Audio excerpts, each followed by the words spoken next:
Hi, everybody. I'm John Taylor, and I am the tailor of the architectural firm in Edmonds called Taylor Gregory Broadway Architects up the hill near Sweetie Stevens Hospital. But my identity is in many other things, and one of my big transitions right now in life is I'm learning how to be a brand new grandfather. And everybody has told me that it's the best thing, the best transition you can go through. And it's one of those things that you just never know what that transition's going to look like until you're there. And it's way cool. It is just way cool. So in September, Orion Ross was born to our daughter and son-in-law. And on December 3rd, Taylor Olinger was born to our daughter and son-in-law, Jessica and Marcus. And, passion in life is really, really, really fun. When when you're supposed to do something. And many years ago, when it was given to me to form our firm and our company, I had a passion and a belief that you can create environment. I happen to believe that this room that we're in creates a space, an environment, and a feeling. And so the mission statement that we came up with was, we're an architectural firm, but we provide atmosphere for health and healing, body, soul, and spirit. And so one of my partners went and checked themselves into a hospital as a dummy patient for 1 week, got a doctor to check her in to intensive care, to live as an imposter patient, to do a report of what it's like to live in an environment that's either conducive for health and healing or for continued sickness. And she came out of that with a passion that it's possible that we can be dedicated to create environments and facilities for health and healing, body, soul, and spirit. And isn't it fun when you have something in your gut that you just can't get rid of? And so I can honestly say that for 38 years now, I've lived that. And yet this whole subject about transitions, and guys, this is what Marketplace Connections is all about, is even though it's been a wonderful ride in my career, there's been life transitions that come our way that try to take us away from our passion and what we know we're supposed to do. I mean, I'm sure, Alicia, it was hard for you to write that book, that there was all kinds of things that and obstacles that came your way that you had to push through. And so what Marketplace Connections, folks, is all about is, I love our tagline. And Pat, I don't know if John, did he come up with this tagline, Good Connections Matter? It was Ian? I love this tagline, Good Connections Matter. And one of the things that's just happening here recently is I'm developing just a friendship with as many people as I can in Edmonds, because I love good connections. And I believe they do matter. And there's a gentleman here that has a shop downtown Edmonds, and he's come one lunch here to Marketplace Connections, and he absolutely loved it. He really enjoyed being here, but he can't come because he's a sole shop owner, and he has to close down his business for an hour and a half to come here to lunch. And I said to him, maybe, just maybe, someday, somewhere in our connections, good connections, we can get a substitute for you. And Jean volunteered, my wife volunteered to do that, but he wouldn't take her up on that. I think he felt it should be a guy.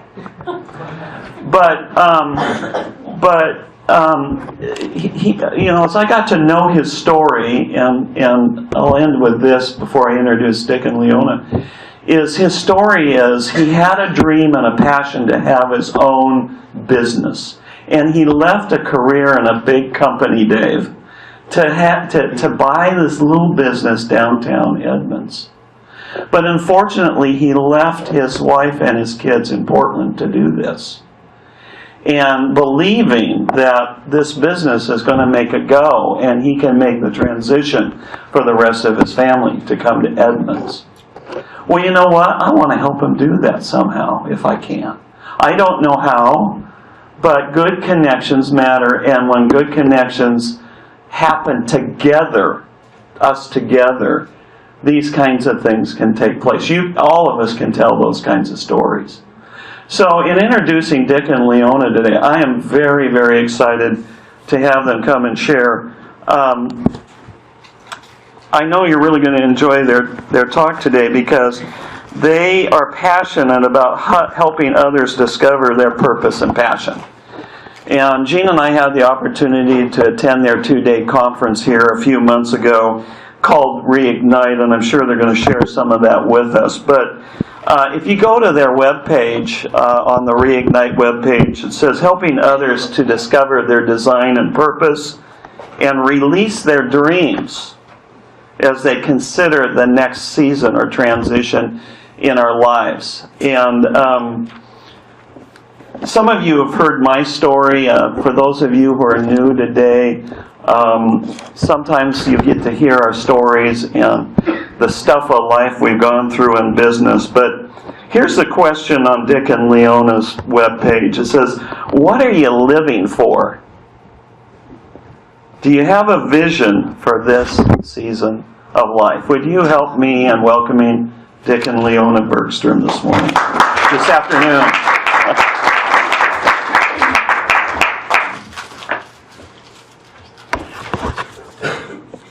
We are so excited to be your first speakers about transition.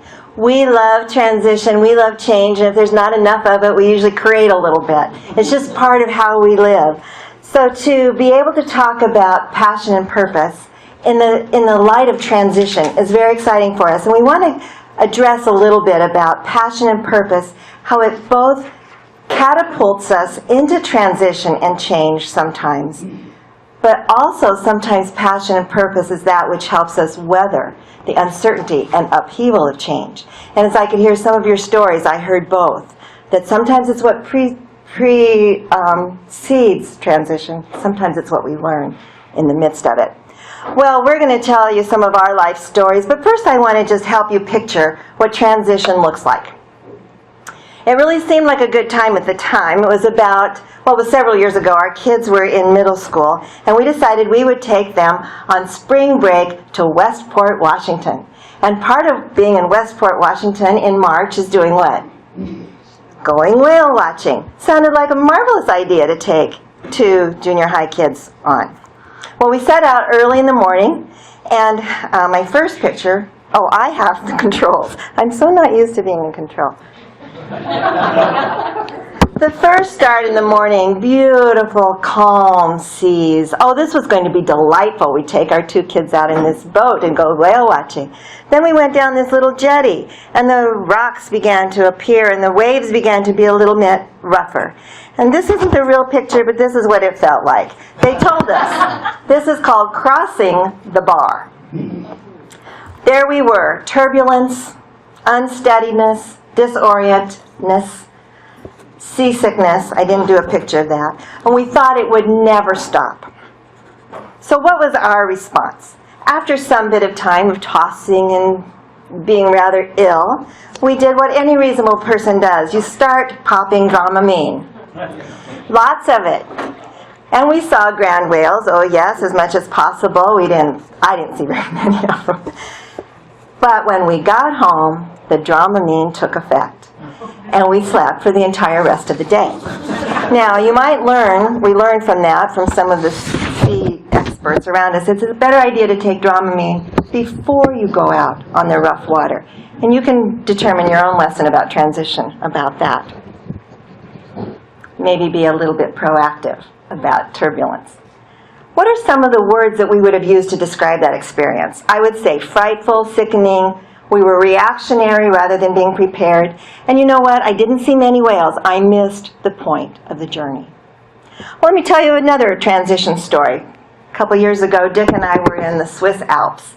We had heard it was marvelous up on top of the Schilthorn, where you might know that in His Majesty's service, the 007 movie was filmed in about 1920, I think, but it was still exciting to go up there. It was expensive. It was going to take us a lot of time. We had to, if any of you have been there, you go up several cable cars, a lot of it, but the view was going to be awesome. And when we got up there, the first view we saw was about like that first picture. It was clouded in. It kept getting more clouded in, and less to see. Transition, we kept wanting. We wanted the winds to blow, and little by little, they did. And then, suddenly, they blew. Just a minute. Now, that's beautiful, and I don't mean me, but the view. It was unbelievable, unfathomable. And for a moment, and I want to say a moment, because then the winds blew and it came back in, we had periodic clarity. We could see what had been unknown and unfathomable beauty. That tells you a little bit about transition. And one final picture about transition from my own life. We were tubing down the North Platte River in Colorado. Dick and I weren't all that smart at that time. We were in our 20s, and we were on a great big black inner tube going down the river. It was fabulous, just kind of moseying along the North Platte River until we kind of came to this area where we saw people up on the rocks, and we heard them shouting at us these words: "You're not going down the chutes like that, are you?" And we went, "Chutes, chutes," and by then, I want to say over we went, the chutes. We both flew off the inner tube. We miraculously, I say miraculously, made it through the waters to the quiet pool below. We missed the rocks, fortunately. We were shook up, and we really felt the impact of that transition from smooth to not so smooth. And the one thing we remember, we had nothing to hang on to. And those were some words that described that transition: fear, uncertainty, disorienting, and may I say, nothing to hang on to. It's not much different, Marilyn Ferguson says. It's not the change that we're afraid of. It's not that we're so much in love with the old ways, but it's that place in between that we fear. It's like being between trapezes. And this is my favorite. It's like Linus when his blanket is in the dryer. There is nothing to hang on to. These are some pictures of transitions. Some were of great drama and even peril. Some are gentle like the mountaintop. Some bring discomfort and others bring great clarity. But they all evoke emotion, memories, and hopefully we'll share some later, some principles. So the next several sessions of Marketplace Connections, you'll talk about navigating transitions in life and work. And today we're going to share some of our stories. We want to find some principles and some processes to help us all transition with intentionality. Maybe take the Dramamine ahead of time. Maybe purpose and even passion as we go through transition. We want to introduce to you what it means to be prepared. I'm going to show you a little film clip. It's from a movie that was made in 2009, actually, called Up in the Air. You might remember it. George Clooney, if nothing else, you might remember him. But he was playing the part of Ryan Bingham. He was a corporate downsizer. And he went around firing people in companies when employers were not willing to do so. And in this particular clip, we want to focus on when Ryan Bingham, or George Clooney, and some pretty good close-ups of him, and he and his young, experienced co-worker are meeting with a group of employees and firing them. Or shall I say, they were helping them enter a period of transition. Now, what I want you to watch as you watch this little clip is this is a story of one man's transition. And please try to note at what point does he begin to really navigate it. Anybody relate to that? Maybe you've been experienced downsizing, or you've a job loss, or even a termination. Those are difficult transitions in our lives, and they can be life-shattering. But what did you hear? What did you see very quickly? One or two responses. What was happening in the course of that conversation? A lot of fear, a lot of anxiety, uncertainty. Anger. Some anger to be processed, yes. What turned it in his response when George Clooney was talking to him? Possibilities. Seeing the possibilities that might lie ahead. Reconnecting passion. Reconnecting with his passion from earlier in life. Recapturing that dream that he had had as a young adult. Well, we were invited to come and talk about transitions today. It prompted me to do a little bit of life review and to think about the transitions of my life. I want to focus on one of those this afternoon, but I actually drew it out on a sheet of newsprint. I didn't want to take the time to draw it out in session here. So there's my life. My life has been a lot of transitions, and if you were to map out your life geographically or career-wise, what would it look like? I started as a country boy up in Montana, living on Flathead Lake, and in 1965, 50 years ago, my family moved us to Phoenix, Arizona. That was a huge transition from country boy to city boy. I'd grown up water skiing, snow skiing, ice skating, and had a great time. I considered myself to be somewhat athletic. Then it turned out for football. I think I lasted one day in football. And there was track, right? You know, baseball, sitting on the bench, basketball, getting cut from the team. I didn't know what to do. So I decided to become political. I ran for school politics, ended up, end of the day, student body president in my high school. I kind of transitioned into a whole new discovery of how I was wired and what I could do and what I could be good at. So that was the first major transition of my life. There were a lot of others in between, from high school to college, from college to grad school, and grad school to first job, which happened to be right here in Edmonds. We have a post office here in Edmonds, and we've had it for a lot of years. But that was our first job out of grad school, and then we went to various places in the country. I drew some pink in there because they represented some years of difficult transition from one place to another, and then Southern California and back to Bellingham, Washington during a 5-year period of time. Two cross-country moves at our own expense in order to realign our lives with where we were going. But the one I wanted to talk to you about this morning was the transition that I've just completed as I've turned 65. Now, 65 is an interesting marker point in our culture, our society, and our economics. And even though I never portrayed it as retirement, only a job change, it's amazing to me how many people greet me asking, "How's your retirement?"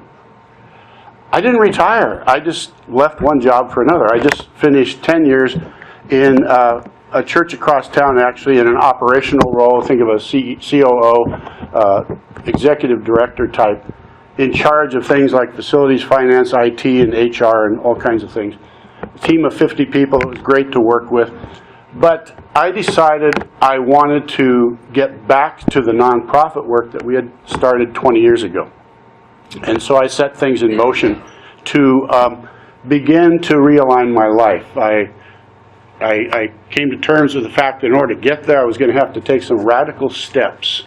And so we resolved in the early part of this year that we were going to, A, quit my job, and B, sell our house, and C, return to our nonprofit identity under doing basically organizational consulting and individual coaching. What we did here in Edmonds with some of the folks was our Reignite conference or retreat that John referred to, where basically we're trying to help people connect with their purpose and their passion. And so that's what I did as I approached my 65th birthday. I actually transitioned the day after I turned 65, and there are a lot of things that kind of kick in that I wasn't really expecting. Like, everybody in the world seems to know you're turning 65. And they send you all of these mailings about Medicare supplement plans and Medicare and Social Security, and everything else. I don't know how they found me. We had moved to a whole new location, and everybody knew where I was. So they're tracking us, folks, and they know where we are. But that was a huge transition for us and in our life, but it became a kind of a living out of what we have been talking about with other people. There's an interesting couple right now that was in that conference, and as they went through that Reignite weekend with us, they determined that they were going to follow their dream. They already had the 54-foot sailboat in the Caribbean, docked and moored in Venezuela, and they decided to sell their house here and go for it. So in 2 weeks, we're meeting up with them to go through that Reignite experience with one couple per week on their sailboat. We've heard they've had some fairly rough waters out there, so we're going to take a little Dramamine, right? But that's our story, and we're sticking to it. It's been an adventure to get through that latest transition. And again, you have your own map, your own tracking of what transitions look like. Leona's going to come and share some principles that we have gleaned from this. Don't leave, I'm going to ask you. Okay. So, engaging in a process like what we do with Reignite and taking people oftentimes in the second half of their life into what's next, we have come up with a few things we think helps you transition or navigate life's whitewaters successfully. The first thing is to look back at your history. Yes. We like to help people do life review. And looking back is very important. And as you saw, part of what turned it around for the man in the film clip was to grab a hold of that dream he had one time had. And so we like to really encourage you to look back, to look at what the important people in your life, the important events in your life, the life-changing circumstances. As you look back over this, and my map looks a whole lot like that. I must have followed you around. Yeah. What's something in your past, as you look back, that particularly showed you that you were ready for this next step? Well, I took a sabbatical in 2013, and we traveled in 10 countries in 6 weeks. But I got one book read, and it was a book by Phil Cook called One Big Thing. And began to think about what that one big thing would be in this next stage of life. And that, along with some assessments in motivational attitudes and things, helped me to get in touch with what would really drive me, motivate me, what's sapping energy from me, and what's motivating, and reconnect and realign my life with what we call our motivational core. So that's looking back, and there were some people in your life that helped you get there. Yes, we did that with a gentleman from our church that does this professionally with people, and then through an assessment process, if that's what you're referring to, called Encore, that really helped me to engage what I was motivated to do. So in Reignite, we actually spend a great deal of time telling our life story. And as you think about the transitions you're either in or going to be facing, think about those things in your life that have made you what you are today. Then you look within. And that's part of also what we were just talking about, how you're wired, your strengths. We love to use Strengths Finder and really find out what it is, not our weaknesses. We got enough of those, and we don't have time to work on them anymore. So just the strengths and beginning to see what it is I'm naturally talented at. And as you were saying, Dick, your core motivation. Mm-hmm. Was there a point when you felt that it was during a transition that you actually were following your wiring? Maybe it's the most recent one. Well, there's been a couple of those. One, when back in the mid-'90s, I had worked for another organization, and it just didn't seem to fit. And it kind of came into focus for me when I reconnected with my values, and I reconnected with those out of some life review. And so it's all tied together. When I saw that my values were colliding with the organization that I was a part of, I felt that I needed to branch out and form our own nonprofit, and so we did that 20 years ago. Most recently, it's been more of a positive, very healthy transition, sharing my goals for the future with my immediate boss and our team, and setting the stage for myself to just kind of move off center stage and out of the organization. So there's different ways in which transitions happen to us or by us. The latest one for me was a very positive experience, very intentional in nature. If Lisa Hawkinson wasn't sitting here, I often use her as an example at this Go point. ahead. Use her anyway. But since she's here and what an amazing transformation in her life as she began to look at how she was wired and the things that she really cared about in her dreams. And just recently really started to focus on that, and the book being a nice object lesson today of what it means to look within, of how we're wired and who we're made to be. The third thing we would suggest is that you look beyond, looking beyond yourself.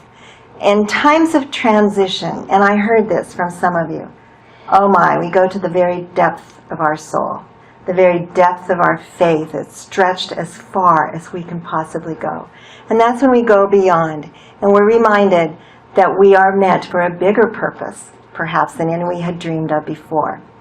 Dick, as you can tell from his story, we are people of faith, and we go to the scripture, and we go to God for guidance, and it is mostly like a shepherd that he leads us.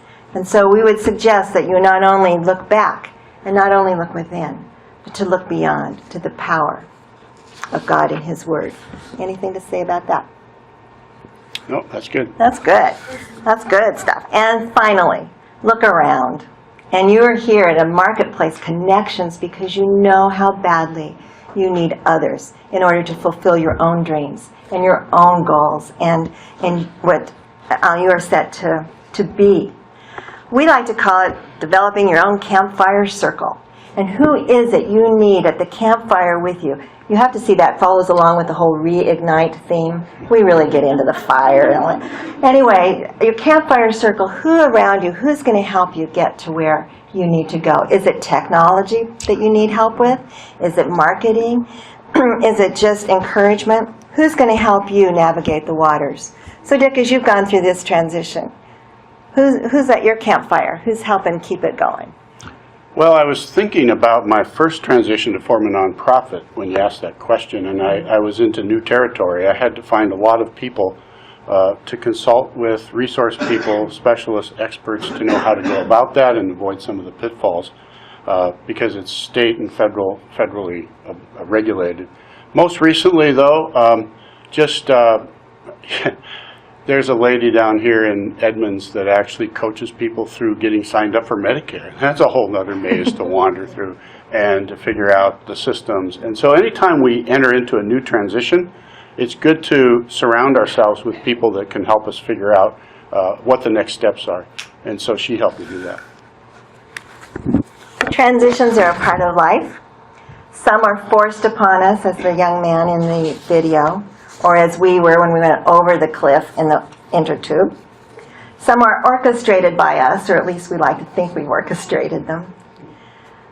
But they are transitions, they are changes, they are opportunities. They are times to look back, look within, look beyond, and look around you as you survive them. So what about you? What kind of strengths, passions, and experiences have you had as you navigate transitions? One or two of you? This is when you're supposed to. Anybody? Yes. So I was at the Seattle Times in the fall, and due to budget cuts in the training department, I lost a job. Mm-hmm. And you know, when one door opens and closes, the other door opens. I was sitting at my dentist's office, and I found this magazine here locally, and I said, "Oh my gosh, I love the topic, and it's local." And I called the marketing person, Christy, that moment, and she answered. It's just like the stars started aligning after that. And now I'm sitting here, and I am loving my dream job. Yay. So there can be a silver lining in the cloud there, Always. but sometimes it takes us a while to see it. Oh, for sure. Anybody else? Yes. It's like about an 8-year transition where I started as, I had weight loss surgery, lost 100 pounds, went through a terrible divorce, Had to completely remake myself as a bookkeeper for my ex's business. And moved to Seattle, thought I'd have no problem getting a job. It was miserable in 2010. And hooked up with a company and was an admin for a while. And that was miserable. The whole thing was miserable. But all along the way, I was learning new skills, learning about in the finance area what I was going to need to know when I finally joined up with this company. Now things are happening. It was an 8-year Wow. thing that, you know, I'm a completely different person. You wouldn't know me from. Yeah. And it isn't easy, but you have a good cry. You put one foot in front of the other feet going. There you go. There's 3 principles right there. Yeah, a good cry. There you go. Grieving the loss Yeah. is important as you move on. Anybody else? All right. Well, I didn't share one of those transitions with you when we started to head back to Seattle from an organization we were serving in Colorado. And we got 1 week, within 1 week of the move, when our building we were housed in was hit with lightning and burned. And we kind of put the brakes on that transition. And as I reflect on that, it would have been easier emotionally to just keep going, even with the uncertainty that lay ahead. But we had this kind of need to stay and help rescue the organization from its demise. You know, that was one that we had intended to make, and then we canceled it. And that was hard to adjust to the reality of staying in a place that you'd come within 1 week of leaving. So we're going to turn it back to John for wrap-up. Thanks. Thanks, guys.